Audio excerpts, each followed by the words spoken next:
नमस्कार दोस्तों, आपका स्वागत है। आज की ये जो कहानी है जेम्स वैन प्राग नाम के एक बहुत बड़े साइकिक है, उनके केस में से हमने लिया है। वो हमसे ये कहते हैं कि एक आत्मा ने उनको कुछ इस तरीके से कहानी बताई थी। उसने कुछ इस तरीके से उन्हें बताया था दोस्तों कि जब वो पृथ्वी पर थी तब उसको बहुत ही बड़ी कोई बीमारी हो गई थी और उस बीमारी की वजह से 2 साल तक वो बेड से नहीं उठ पाती थी। बहुत ही बुरी कंडीशन से उसको गुजरना पड़ा था आखिरी 2 साल में।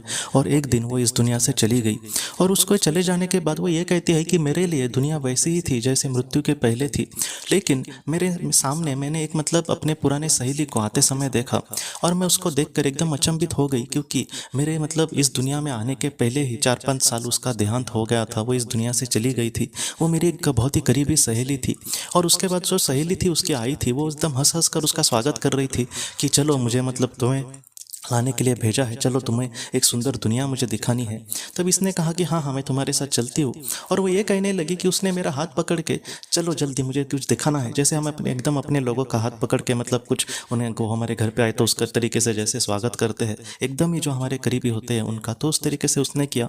तब इसने कहा कि हाँ मैं तुम्हारे साथ आती हूँ, लेकिन तुम भी ज़रा संभल कर चलना, क्योंकि मैं बीमार हूँ ना, तो इसलिए मैं अच्छे से चल नहीं पाऊंगी फास्ट फास्ट। तब उस सहेली ने कहीं ना कहीं हंसा और उसने ये कहा कि इस दुनिया में जब हम आते हैं तब हमारी जो भी बीमारियां है उसका हमें त्याग हम अपने आप हो जाता है। वो बीमारियां कभी भी हमारे साथ यहाँ पे नहीं आती। ये जो दुनिया है यहाँ पे सिर्फ और सिर्फ प्यार है, यहाँ पे सिर्फ और सिर्फ शुद्धता है। यहाँ पर ऐसा नेगेटिव कुछ भी नहीं है जो इंसान को दुख दे।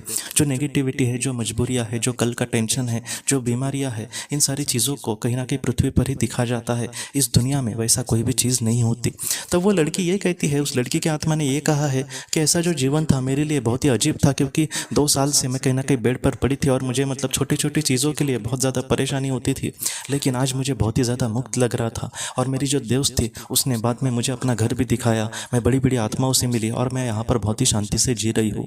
तो आज की जो कहानी है दोस्तों, हम सबको बहुत बड़ी यही सीख देती है कि अपने जीवन में कुछ ऐसी चीज़ों को लेकर, जैसे बीमारी हो गई या फिर और किसी दुख को लेकर हम बहुत ही ज़्यादा परेशान होते हैं कि इस दुख को लेकर हमेशा मुझे ऐसे ही रहना होगा क्या। तो आप मत चिंता करना दोस्तों। जितना हो सके आप जीवन में आगे बढ़ना, जितना हो सके आप जीवन में अच्छा इंसान बनने की कोशिश करना, जितना हो सके इस दुख को कहीं ना कहीं सहन करके आप जीवन में आगे बढ़ने की इसलिए कोशिश करना, क्योंकि ये सारी जो चीज़ें हैं बस पृथ्वी पर है। जब हमारा जीवन करते हुए बहुत ही अच्छे से हम पूरा करेंगे तब उस दुनिया में हमारे साथ कोई भी दुख नहीं आएगा। लेकिन इसका ये मतलब नहीं है कि अभी हम उस दुनिया में चले जाए। हमारा जो भी जीवन कर्तव्य है वो हमारे आत्मा के लिए बहुत ही ज़्यादा महत्वपूर्ण है। इसलिए हम अपने जीवन में ऐसा कुछ